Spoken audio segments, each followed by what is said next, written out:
मंशूर था पीटीआई का कि वो 1 करोड़ नौकरियां देगी। 25 से 40 लाख जॉब मस्ट भी चाहिए हमें। हमारी आबादी में बेताशा इजाफा हो रहा है। तो आलमी इदारे मजदूरों के लिए अरबों रुपए की फंडिंग कर रहे हैं, पाकिस्तान में वो किधर जा रही है? हुकूमत बेबस है इन माफियाज के आगे। आपके पास या मेरे पास इख्तियार है इन माफिया को पकड़ने का? Nobody can operate. Trade union के रहनुमा है, ये अरबपति हो गए हैं तो मैं ट्रेड यूनियन छोड़ दूंगा।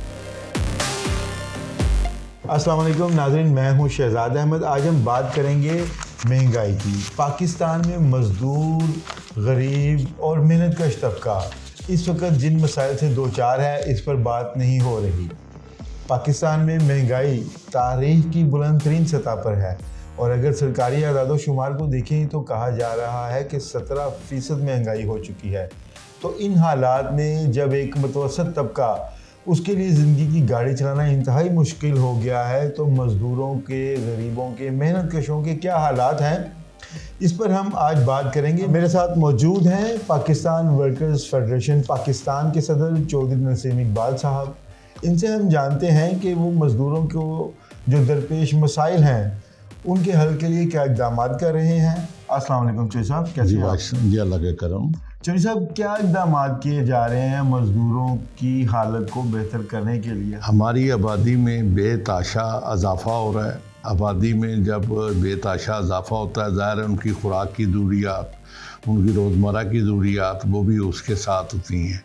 तो उसके लिए जो मुल्क में जो ज़रूरी पैदावार होती है उसके लिए जो है वो इसलिए आपको बाहर से मंगवाना पड़ता है। जब आप बाहर से मंगवाते हैं कि चीज़ें तो उस पर ज़ाहिर है आपका वो ख़र्चा होता है वो जो फॉरेन एक्सचेंज में, तो वो भी एक बड़ी वजह बन जाती है महंगाई की। हमें अपने मुल्की रिसोर्स पे ज़्यादातर करना पड़ेगा इन्हिसार, जिसमें हमें चाहिए, आप अंदाज़ा लगाएं ना कि जो 25 से 40 लाख हर साल जो बंदा है ना वो जॉब के लिए आ रहा है। 25 से 40 लाख जॉब मस्ट भी चाहिए हमें जी। ये जंग के, और पाकिस्तान की 50% जो आबादी है वो 15 से 20 साल की उम्र की है। तो वो उनके लिए जब तक आपको टेक्निकल जॉब्स नहीं लेके आते और इंडस्ट्री ज़्यादा नहीं बढ़ती तो वो रादर जो है ना एक फ़ायदे के नुकसान में चली जा रही है बात। हालांकि वो हमारे लिए एक बहुत बेनिफिट की बात होनी चाहिए थी। इसके लिए हमें ये चाहिए था कि हम एग्रो बेस इंडस्ट्री पे ज़्यादा तवज्जो देते हैं। हमारा मुल्क एक ज़रूरी मुल्क है, इसमें हमें गाँव में ज़्यादातर देहातों में जो हैं हमारे एग्रो बेस्ड इंडस्ट्री को जदीद तरीन खतूत पर इस्तेमाल करना चाहिए।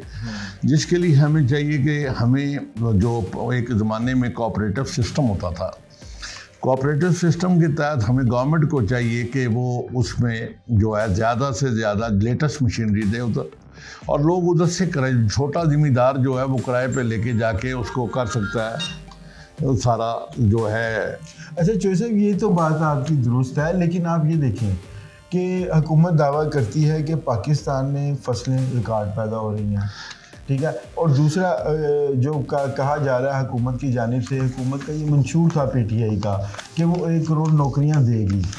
आप तो सिर्फ 25 लाख की बात कर रहे हैं ना? जी मैं तो कह रहा हूँ जी हर साल इजाफा हो रहा है। 25 से 40 लाख का करोड़ नौकरियां भी इस वक्त जो है ना वो भी कम है। हमें एक्चुअली जो अपने वसाइल हैं उनको बढ़ाना पड़ेगा। अब आप देखें ना, बिजली का है, बिजली तो वो मैंने और आपने तो नहीं बढ़ाने ना, नहीं हुकूमत वक्त की नेगलिजेंस। तो बात तो ये है ना जी, हुकूमत बेबस है इन माफियाज के आगे। चाहे वो बिजली का कार्टेल है, चाहे वो ये ज़रूरी कार्टल्स हैं, चाहे वो शुगर माफिया है, जब तक हुकूमत इनको साथ अच्छी तरह डील नहीं करेगी ये महंगाई का जोर इसी तरह रहेगा। अब ज़रा शुगर माफिया अपनी जगह होगा जी, इसी तरह इंडस्ट्री माफिया होगा, मजदूर भी माफिया है। सर मजदूर तो बेचारा पिस रहा है। मजदूर की हालत क्यों नहीं सुधारी जा रही? सुधारी इसलिए आपसे पूछ रहा हूँ सर। यही तो मेरा सवाल आपसे ये नहीं था कि माफिया कौन सा। नहीं, मैं तो आपसे ये पूछ रहा हूँ कि मजदूरों की हालत सुधारे। आप मुझे भाई बताएं कि आपके पास या मेरे पास इख्तियार है इन माफिया को पकड़ने का? नहीं है ना। पकड़ना किसने है? गवर्नमेंट ने, हुकूमत ने पकड़ना है। तो हमने आवाज़ किसके आगे बुलंद करनी है? हुकूमत के आगे कि जनाब ये हमें महंगाई आ रही है, ये हमारा। अब आपको पता है कि अगर हम एक आदमी की 5 बंदे के कुनबे का लगाए ना खर्चा, तो मिनिमम 60,000 बनता है मिनिमम महाना जी। अब उसको लिए क्या करना चाहिए? 60,000 जब करेंगे तो एम्प्लॉयर नहीं चला सकेगा कारखाना।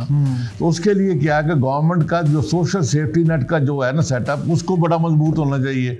बंदे को, मजदूर को फ्री एजुकेशन मिलनी चाहिए, फ्री मेडिकल फैसिलिटीज मिलनी चाहिए, फ्री जो है उसको ट्रांसपोर्टेशन का सिस्टम होना चाहिए ऐसा कि वो बर्डन उससे कम हो। बिल्कुल। तो आपका जो पंजाब का लेबर डिपार्टमेंट है, सोशल वेलफेयर डिपार्टमेंट है जी, वो क्या कर रहा है और आप क्या करवा रहे हैं उससे? देखिए अब मैं जी, हमारी जिम्मेदारी, हमने तो आवाज़ लगानी है, हमने अपनी ताकत भी करते हैं, उनसे बातचीत भी करते हैं और हमारा तरीकाकार ये है। अब मैं बताता हूँ, एक बंदा सोशल सिक्योरिटी में रजिस्टर्ड है जी, जब वो 60 साल का हो जाता है ना तो उसकी सोशल सिक्योरिटी खत्म हो जाती है, जबकि उसी वक्त उसको ज़्यादा ज़रूरत है। और दूसरा, जब ये चीज़ें ये जब होती है उसके जब EOBI में जब वो चला जाता है तो उसको पेंशन इतनी प्रॉपर नहीं मिलती जी। हम ये चाहते हैं कि प्रॉपर पेंशन जो है वो भी ज़्यादा, जो मिनिमम वेज के बराबर हो। हम ये भी कोशिश कर रहे हैं कि ये जो है सोशल सिक्योरिटी में 60 साल के बाद भी मिले। अब एक गरीब आदमी है, उसकी फैमिली पंजाब में रह रही है, काम वो जाके सिंध में कर रहा है। ये KPK के से आदमी एक उठता है, उसकी फैमिली खैबर पख्तूनख्वा में रहती है और काम वो पंजाब में आके कर रहा है, उसको तो मेडिकल फैसिलिटी उधर नहीं मिलनी क्योंकि कार तो उसका बना पंजाब का। ये तो हुकूमत के मसाइल हैं। जो आलमी इदारे मजदूरों के लिए अरबों रुपए की फंडिंग कर रहे हैं पाकिस्तान में, वो किधर जा रही है? हाँ जी, आप ILO की बात कर रहे हैं, आर्मी इदारे जो है ना, NGOs है, अब गवर्नमेंट ने इस पर बड़ी स्ट्रिक्ट पाबंदी ये लगाई है कि वो जब तक उनसे नो ऑब्जेक्शन का सर्टिफिकेट नहीं मिलेगा, नो बॉडी कैन ऑपरेट। ये NGO के लिए है। जो फेडरेशन है, इनका एक कुदरती तौर पे हर साल एक एहतसाब होता है कि NIS जो नेशनल इंडस्ट्रियल रिलेशन कमीशन से रजिस्टर्ड हैं, उनको हर साल अपना बैंक अकाउंट का हिसाब देना पड़ता है उधर। जो गैर मुल्की से जो जितने आते हैं, सिर्फ ILO आया या 1-2 UNDP के जो करते हैं ना, उनका ये हिसाब होता है कि उनके अपने मुलाजमिन की इतनी तनख्वाहें ज़्यादा होती हैं, दूसरी चीज़ें होती हैं, वो फंड इतने नहीं आता जितना लोगों को बाजार रखता है जी, इतना पैसा आ गया। अगर आप मुझे 5 के नाम बता देना कि ये 5 जो ट्रेड यूनियन के रहनुमा हैं ये अरबपति हो गए हैं, तो मैं ट्रेड यूनियन छोड़ दूंगा। नहीं तो आप मुझे एक बता दें जो नॉर्मल है, अरबपति नहीं है। मैं हूँ, मैं प्रेसिडेंट हूँ, मेरी 9,40,000 मेंबरशिप है।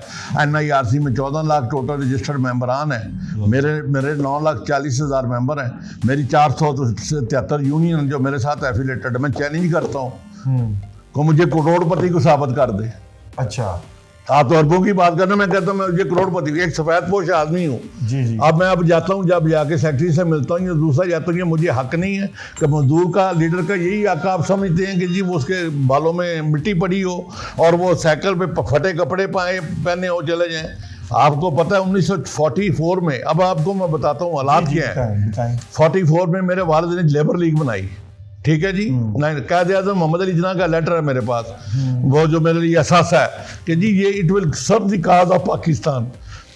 जब ये पाकिस्तान में चौधरी रहमतुल्लाह नाम था जी उनका, जी मरहूम का, आपके वालिद साहब, मेरे वालिद का, वो लगी उनकी लेगेसी को आगे लेने के लिए मैं आई एम ग्रेजुएट इन 70। अच्छा, मैं उसमें ज़्यादा जॉब में जा, but I want to take my legacy. ये मुझे, मैं कौमी असेंबली की मेंबरशिप में नहीं जा रहा था, सूबाई की मेंबरशिप में नहीं जा रहा था जिसमें मुझे कोई मतलब मिलने थे। ये मुझे जाते जो आते हैं ना, ये मेरा जो रोजी रोटी चलती है, ये थोड़ी बहुत ही मेरी को अपनी जाती कुछ मतलब जो वालिदैन की तरफ से है कुछ मिला हुआ है जी। अगर मतलब ये चीज़ें हम करते हो तो भाई मेरी बात सुने। नहीं, मैं मेरी बात नहीं, मुझे पहले तो अपने लेबर लीडर है ना, मैं भी तो एक लेबर लीडर सो कार्ड कराता ही हूँ ना, प्रेसिडेंट नहीं सो कार्ड नहीं। मैं आपसे जो बात कर मेरा मकसद किसी की किरदार नहीं, किरदार खुशी किसी, मेरा मकसद मजदूर के मसाइल है, मैं मजदूर के मसाइल की बात कर रहा हूँ। तो साहब मुझे ये बताएं, फ्यूचर में आप क्या देख रहे हैं, पाकिस्तान में मजदूर का मुस्तकबिल क्या है?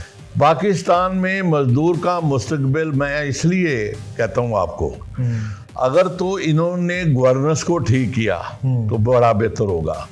अगर इन्होंने गवर्नेंस ठीक ना की तो वो मैं उसको लगे कुछ अच्छे हालात नहीं देख रहा। गवर्नेंस में अब आप मुझे, मैं आपको बताने लगा था हमारा मसला क्या है।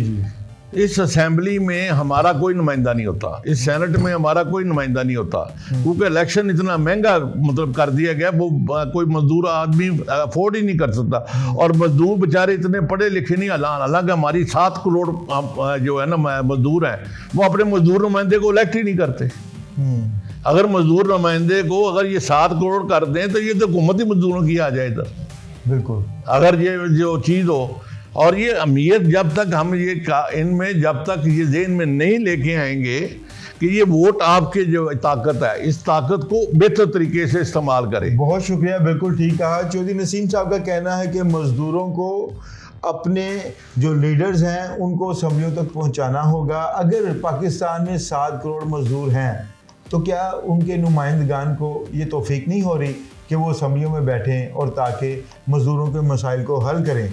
अगर ऐसा मुमकिन नहीं हो रहा तो मज़दूरों को भी सोचना होगा, मज़दूरों के जो लीडर्स हैं उनको भी सोचना होगा। एक बात जो चौधरी नसीम साहब ने की वो इंतहाई वैलिड है कि पाकिस्तान में इलेक्शन इंतहाई महंगा हो चुका हुआ है और आम आदमी की पहुंच से बाहर है। और जो दूसरी बात जिन्होंने की वो भी इंतहाई अहम है कि हुकूमत को चाहिए कि अपनी पॉलिसियाँ ऐसी बनाए जिससे मज़दूरों की फलाह हो।